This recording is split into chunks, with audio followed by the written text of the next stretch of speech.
Ouça agora o bate-papo do Projeto Mayhem, do site projetomayhem.com.br.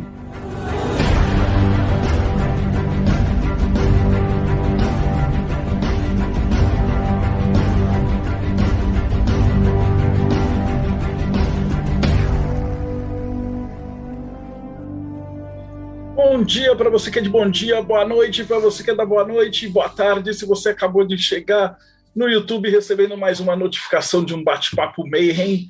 E hoje a gente vai falar sobre o ritual de Abramelin. Então, se você assistiu ao Dark Song, se você acha que tudo aquilo tem a ver, hoje a gente vai desmistificar um pouquinho, porque eu estou aqui com um psicólogo de Londres chamado Richard M., para entrevistar e falar um pouquinho sobre os aspectos psicológicos do Abramelin. And now we are back to English. How are you, Richard? I'm very well, thank you.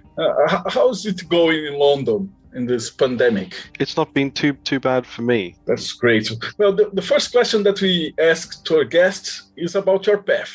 Now, we talk a lot about the true will, and you had a great work, both in the study of the Abramelin and your work as a DJ and it's a drawing. How would I say that? It's an artist. Your Instagram is amazing. Oh, thank you. Talk a little about all this stuff. So, please. Yeah, sure thing. I was always interested in the brain and like how the mind works, and I guess I became primarily interested in resilience, like how people manage to cope with things that are awful. One of the main books of that is called Man's Search for Meaning by Viktor Frankl. It certainly had a big influence. I've just completed a BSc in psychology, focusing on psychology research. I'm also an artist, and I'm currently working in a robotics lab doing research.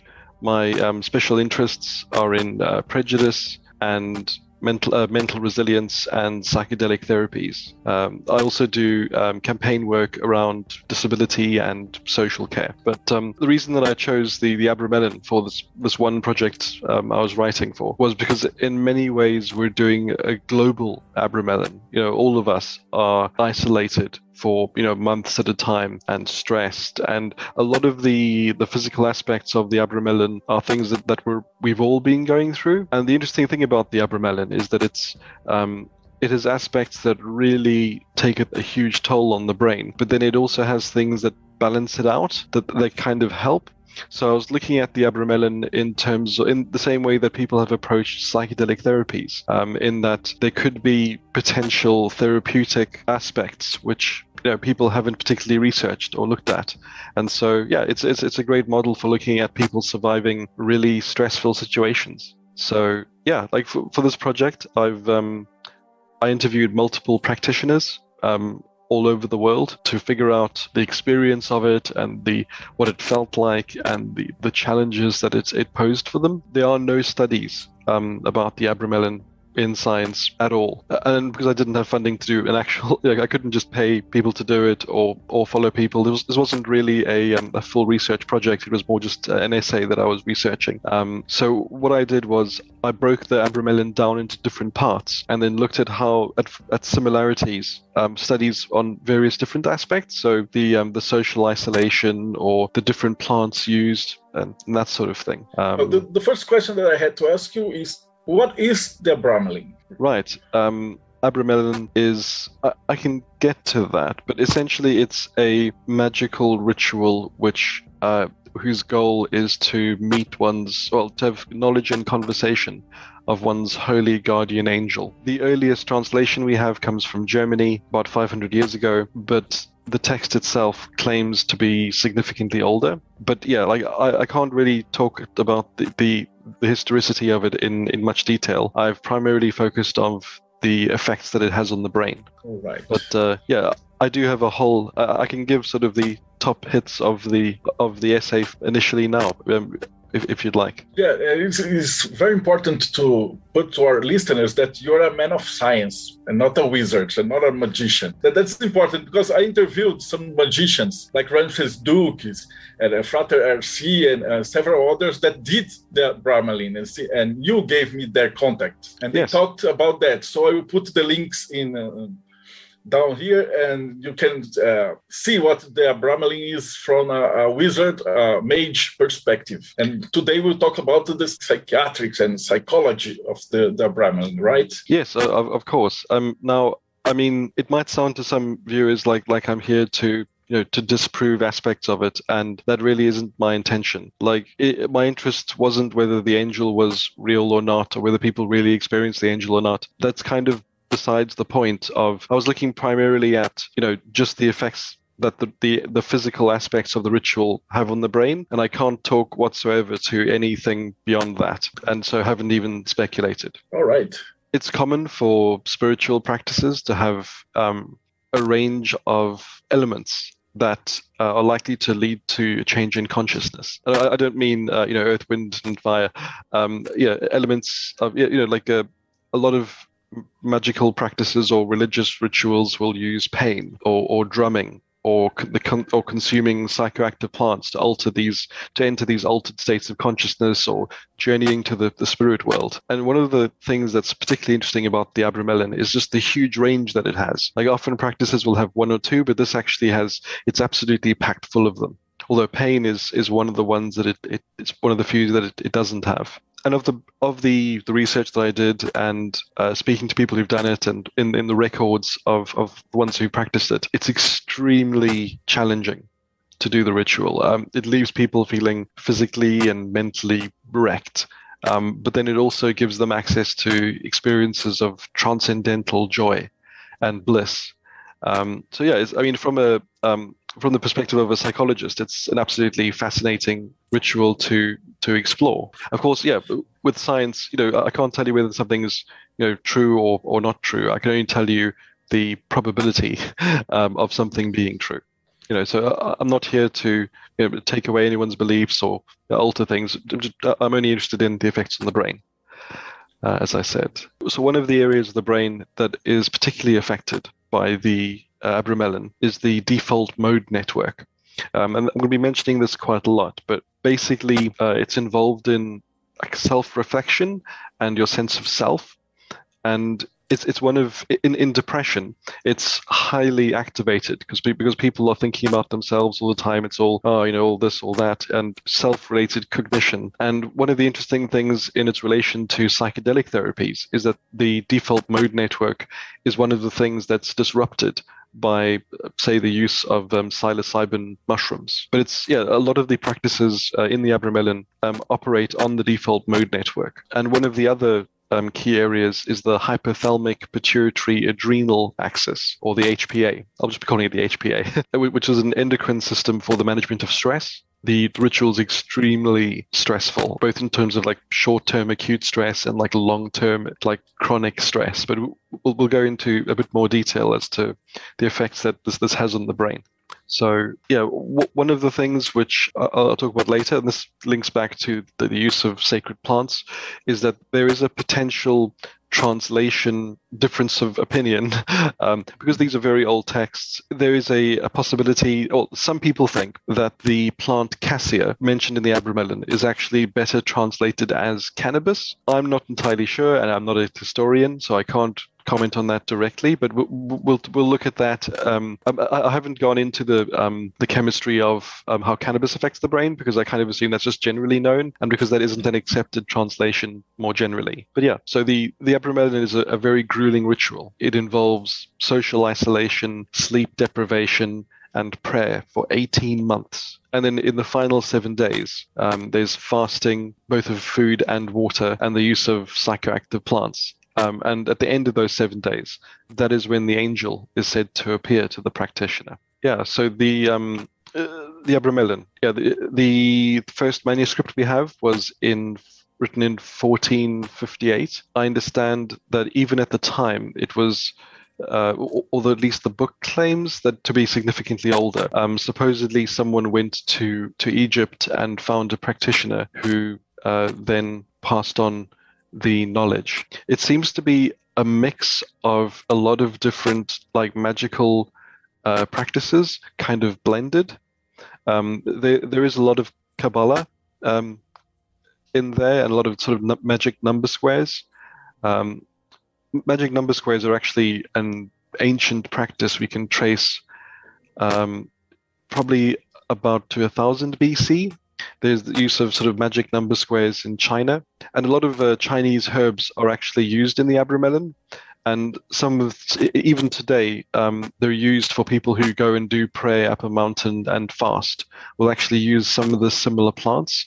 So yeah, while the first translation of the manuscript is in Europe, and yeah, I'm not a historian, so please don't trust my facts on this particular section. Yeah, like it does have practices from many different cultures, and many of them very ancient also. One of the primary things that led me to the Abramelin is that it's the one thing I knew about it was that it involved long-term social isolation.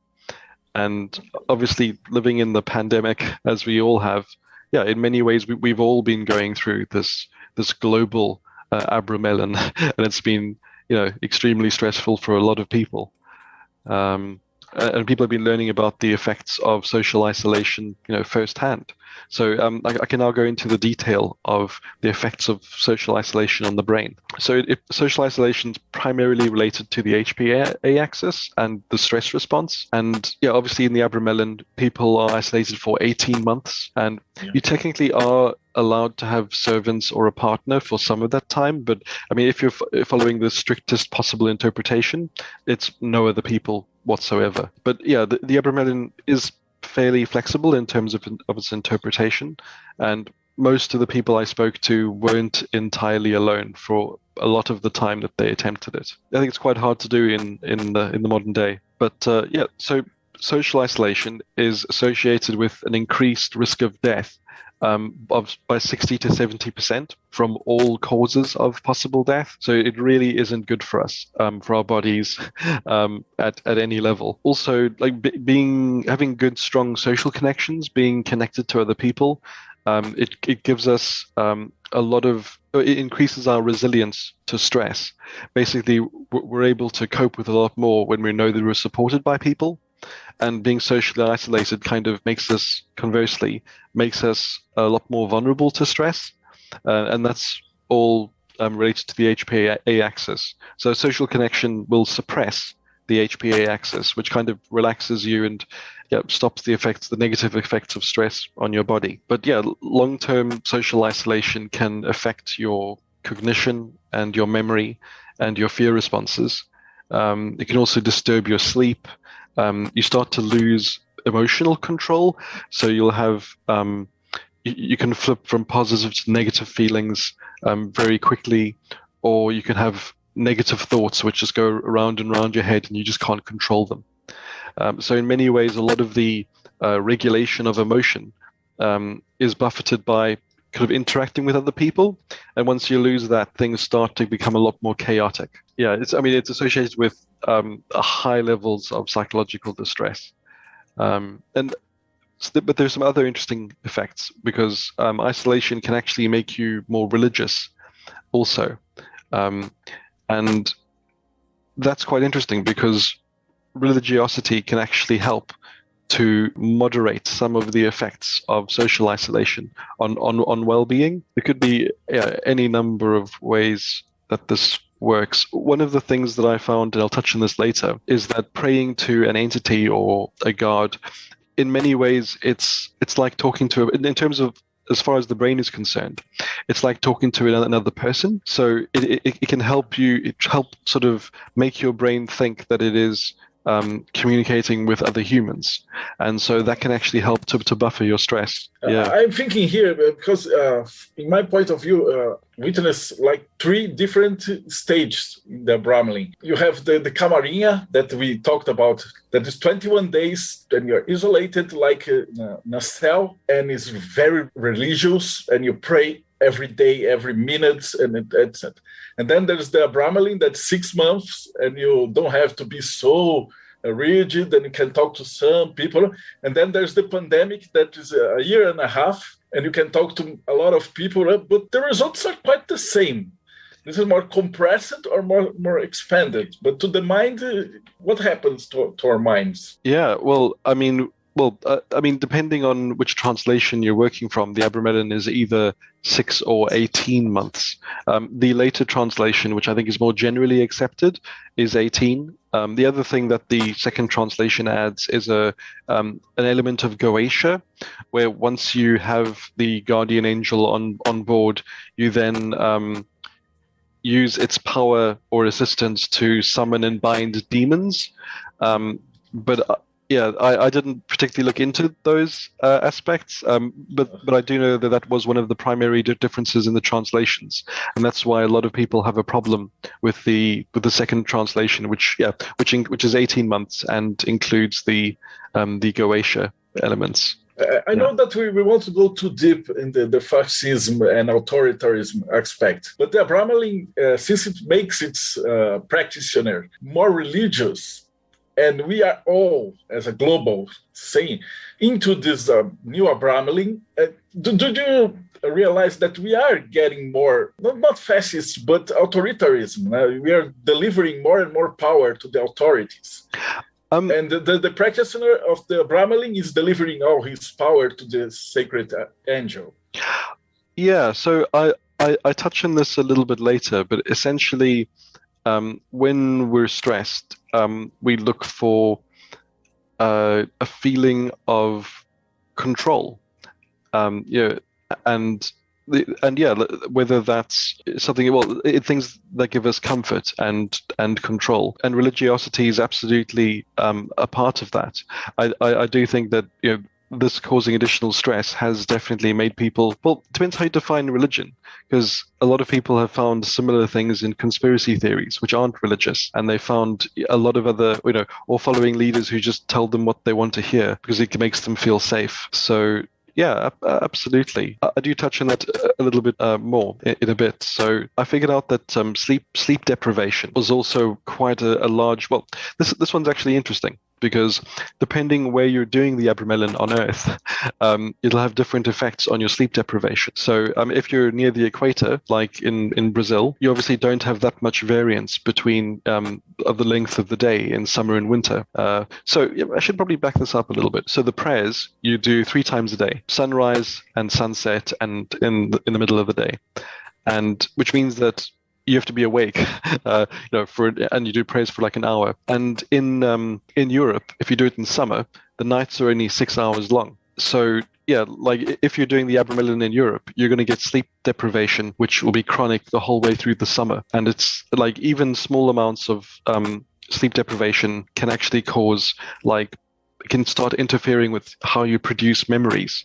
So it can even create completely false memories, which is quite interesting. One of the other things that sleep deprivation does is it allows the accretion of amyloid B plaques in your brain. And this will come up a little bit later, so we're going to put a pin in that. But essentially, amyloid B plaques are things which, when they start to gather in your brain, and they essentially cause dementia. Yeah, even sort of, when we sleep, our brain cleans out the plaques as much as it can, but obviously when you're sleep deprived, it's not cleaning them out, and so they start to accrete, and that can start to cause memory problems and false memories. It also takes away your ability to suppress unwanted thoughts and makes your emotions a lot more chaotic. So now we've seen at least 2 elements of it which are going to make your emotions a lot less controllable, a lot less yours, and give you a lot less control over your own mind. Yeah, so meditation has actually been shown to reduce false memory effects. And you could argue that some of the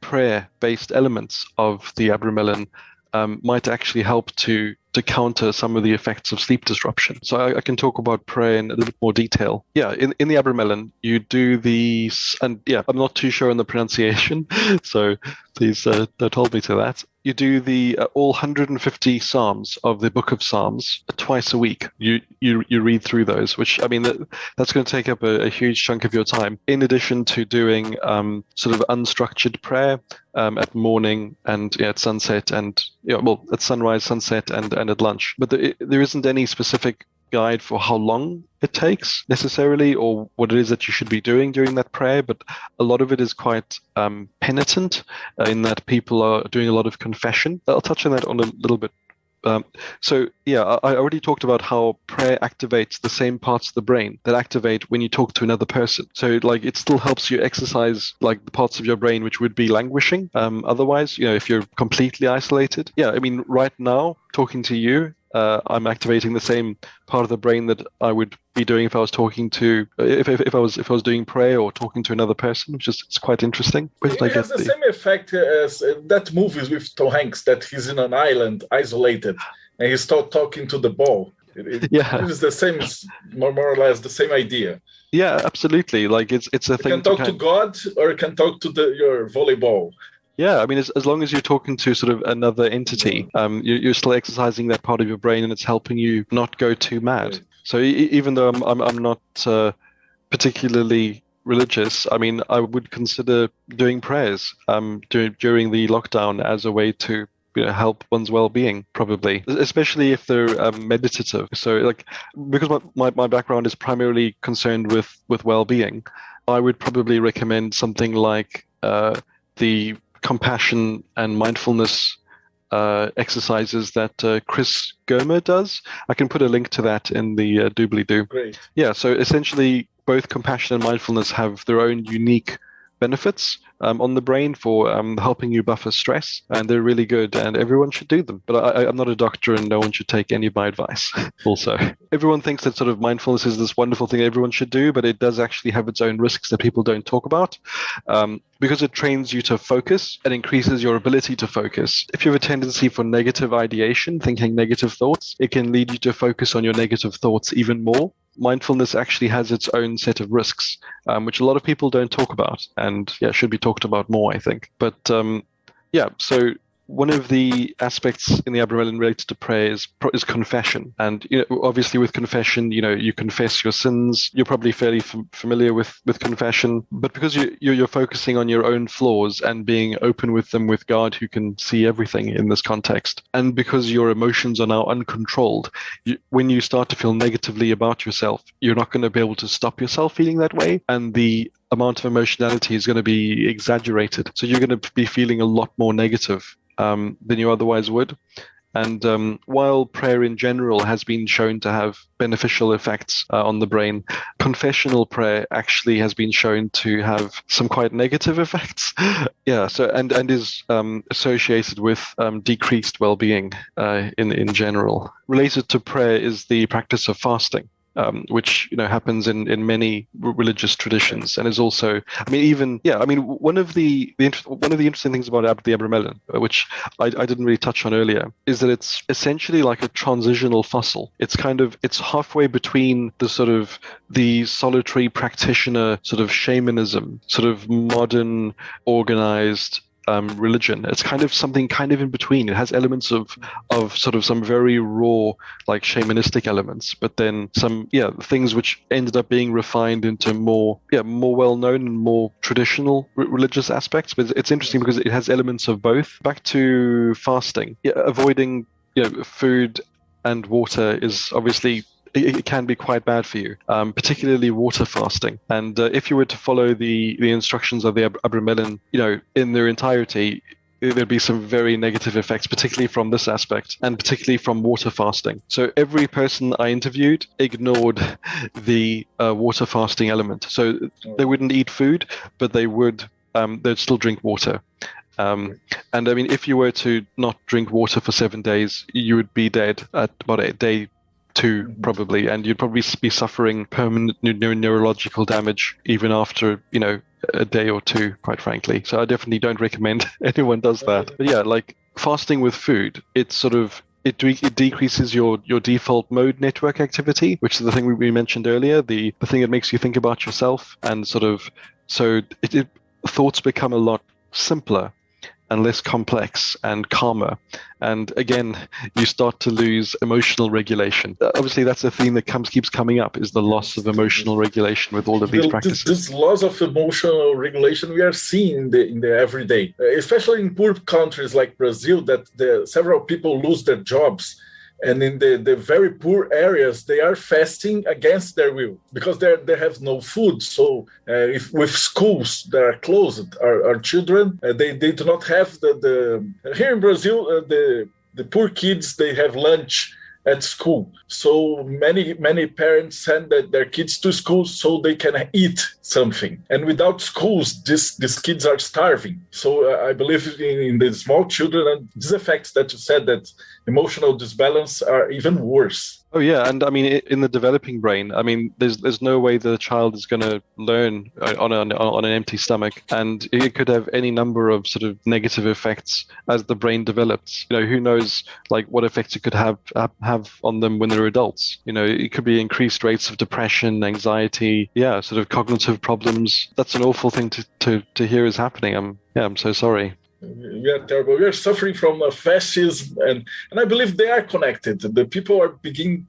to, they idolize these fascists and these godlike persons in politics. And I believe that there is a relation. And from our talks in the WhatsApp and stuff, and the book that you recommended me, and I saw that here is actually happening here in the poor country. In Brazil, I believe it's more. Its strength is very powerful. Because people here, they are isolated. The discussions in the social media here in Brazil, they're out of the scale. So people completely lost their temper, and they do not argue anymore. They just fight. And it increasingly, perceptibly, it's becoming very... I believe we're quite at the verge of civil war here. And that's what you said. It matches perfectly what we can see in our day-to-day reality. The long-time effects of the Abramelin. But it's Abramelin in non-magic or religious people, in the common average Joe. That's terrifying, because I mean, the whole point of the Abramelin is that it's extremely structured. So you're doing these things which are driving you to madness, but then you're doing it within a framework which is making it a controlled descent. And obviously, if you're doing just the things that drive you to the madness without the elements that control it and take you through at a pace that stops your mind from breaking completely, who knows where things could go. But I mean, on the topic of authoritarianism, I mean, the fascism, I don't really find a useful word, because no one really knows what it means, and everyone has lots of competing definitions. But I mean, authoritarianism is something that is quite well defined, and is something you see in many places. And in terms of I don't really know what's been happening in the world. I haven't been watching the news. I found it all too depressing, so I just stopped. I was just selfish, but it's been a hell of a year for me as well. And from a psychological research point of view, the book that I would recommend is The Authoritarians by Robert Altmaier, which is free online. He reads it out in English, and he also has an ebook of it, which is free in his website. He thought it was so important for the world to know this information that he put his life's work out for free. And considering how dark the subject matter is, it's amazingly well written and funny. I've read it, it's scary. Para vocês que estão assistindo em português, o link está aqui embaixo na descrição do vídeo. I will put the link in the description of the video.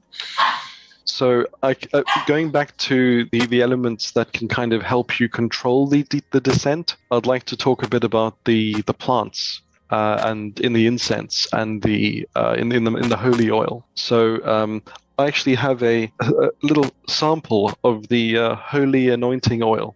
This one doesn't have cannabis in it, I should point out, but essentially it's almost completely identical to the oil from the Old Testament. So it's often called Exodus oil, and it's a lot of religious traditions still use it to do an anointing. It's hard to describe.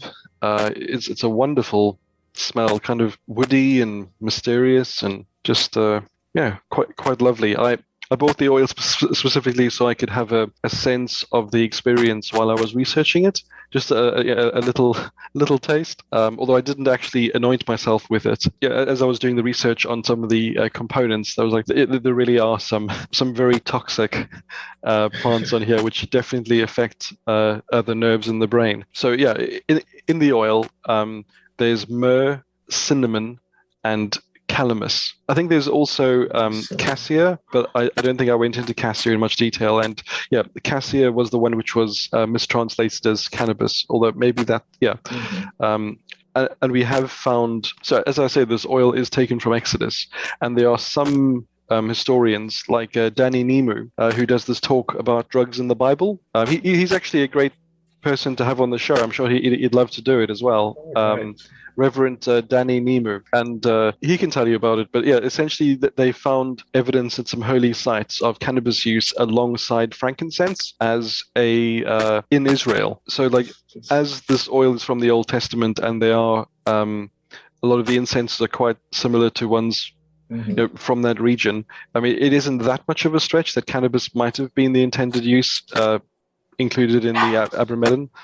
Of course, I wouldn't recommend it as it is illegal, although many of the practitioners who have done the Abramelin that I spoke to did admit to using it, although they were all living in countries where it was perfectly legal also. So it's got myrrh in it, and myrrh has this stuff called boswellic acid, which actually enhances your cognition and like protects your nerves, and has anti-inflammatory properties. Like, one of the things I kept thinking when I was researching the oil is that a lot of it is surprisingly medicinal and would probably be quite effective as like a local painkiller.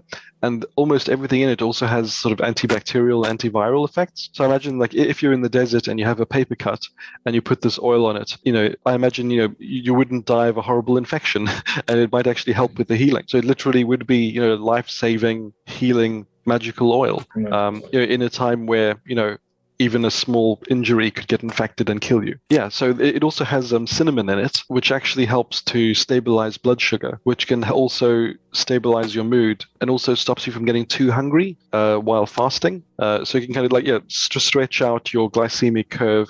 It can also, it suppresses hunger and also can reduce some of the fatigue that you would feel.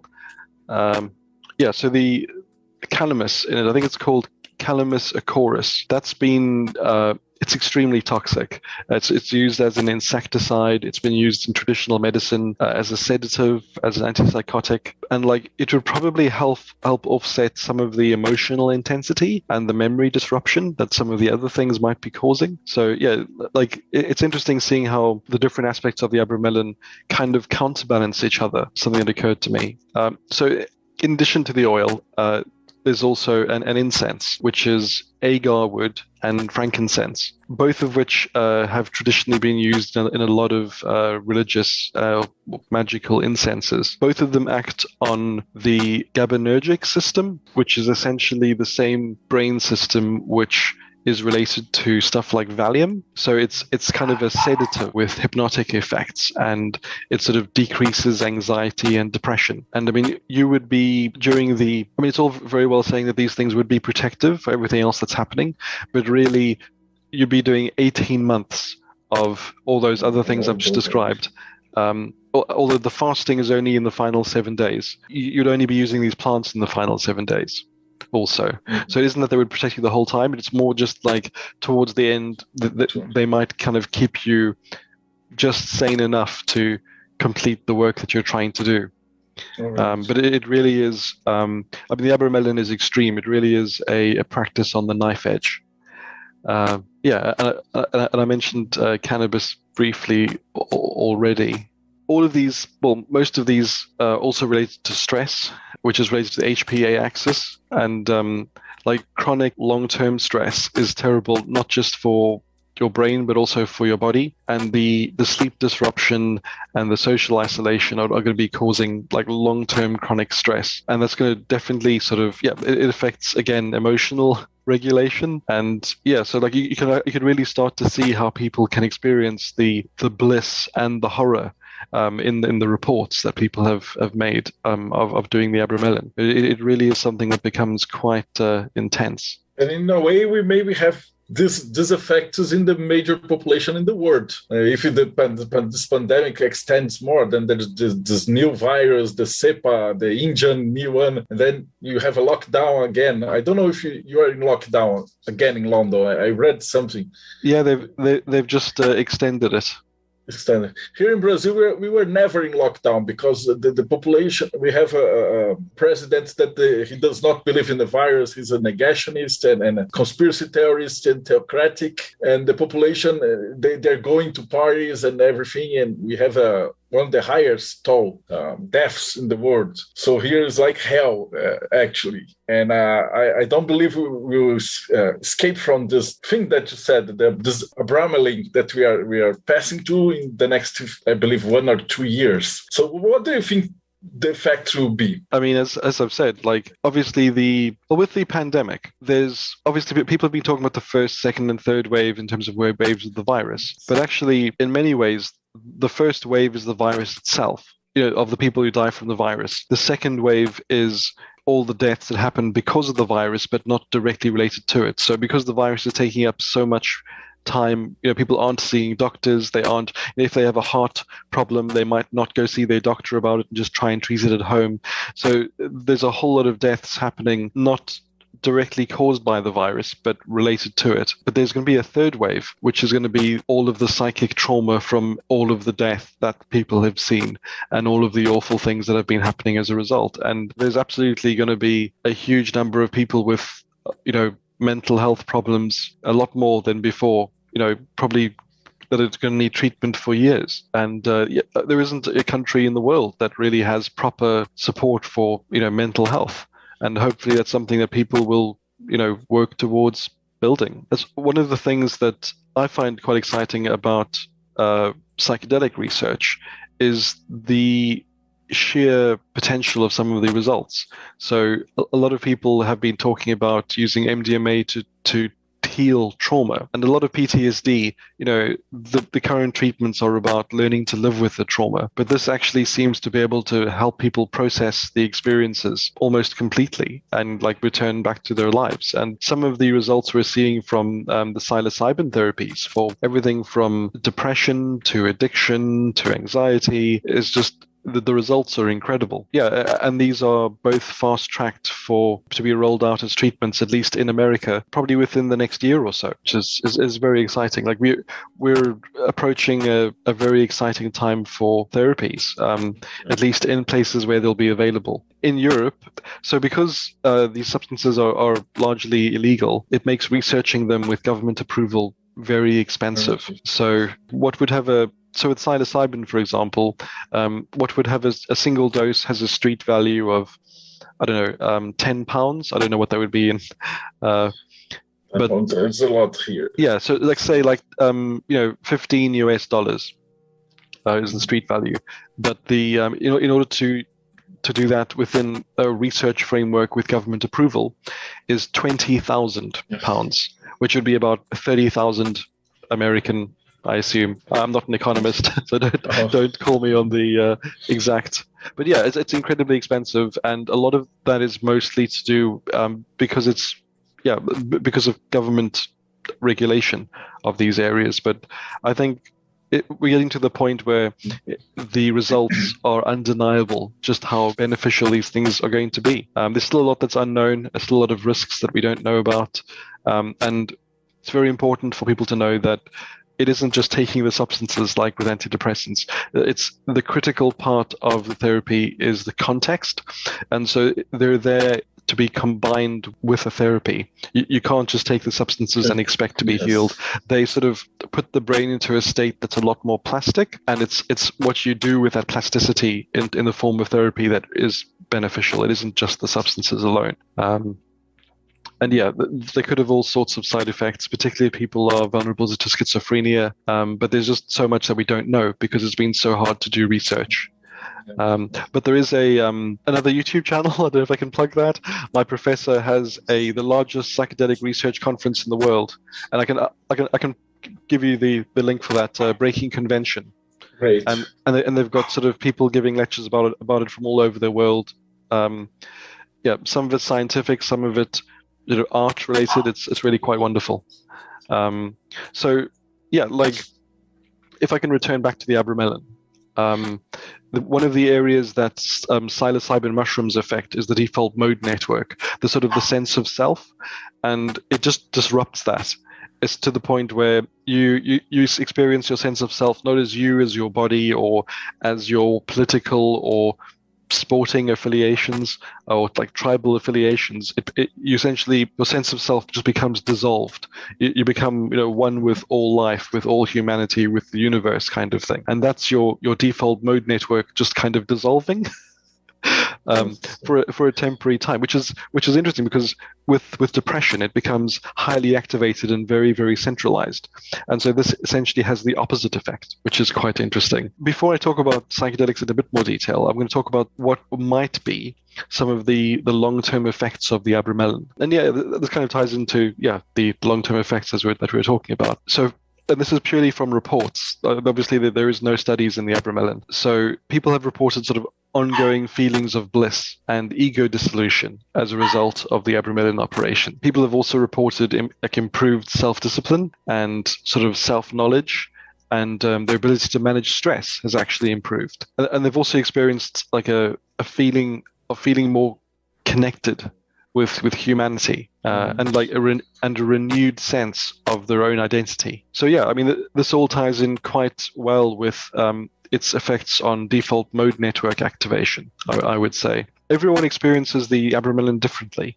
So some people will have vivid visions of the angel. Some will have a whispered voice, and this actually ties into a psychological construct which is actually quite well understood, which is something called absorption. And absorption is essentially how vividly you experience things. So people with absorption often report a lot of supernatural experiences. Their dreams tend to be a lot more vivid. They often have, to the point of not being able to tell the difference between sort of dreams and reality. When they pray, they're much more likely to report hearing God speak back to them with an actual human, in an actual voice. So people high on absorption tend to have much more vivid experiences, not just of life, but also of internal experiences as well. And so people higher on absorption are probably more likely to experience some of the more vivid parts reported in the Abramelin, and that might explain why people have sort of different outcomes from it. But one of the other potential long-term effects, and this is pure speculation because again there's no studies on the Abramelin, but with psilocybin, and possibly related to the default mode network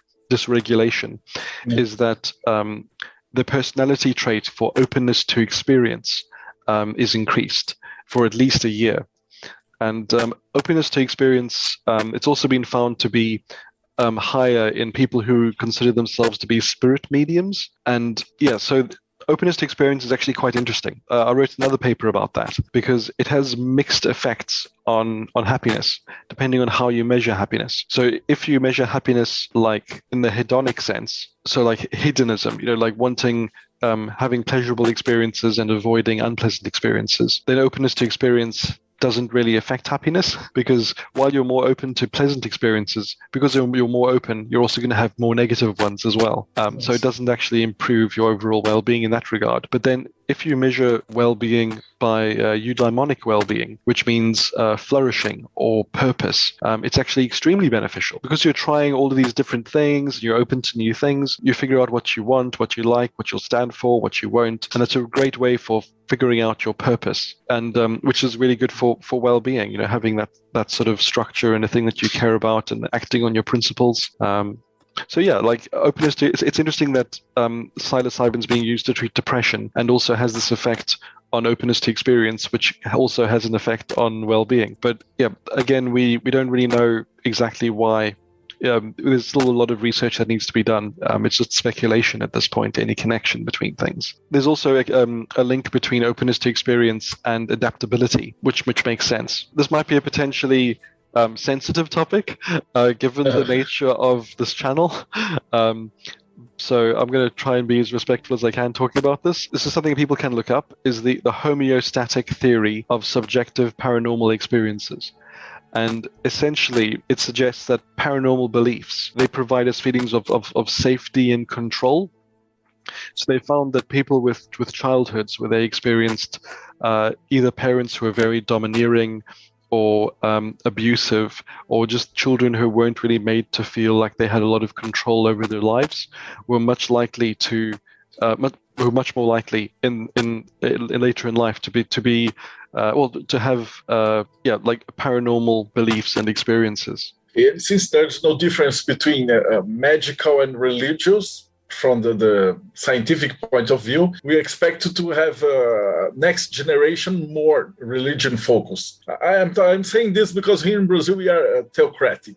So we are passing through this pandemic, and imagine the whole country, it has no food, it is isolated, and it's began to deliver their freedom to the authoritarians, and they will run to this experience that you said, that more religious, because they won't go to magic, they will go to Jesus. Yeah, absolutely. So we are expecting to getting worse in our situation.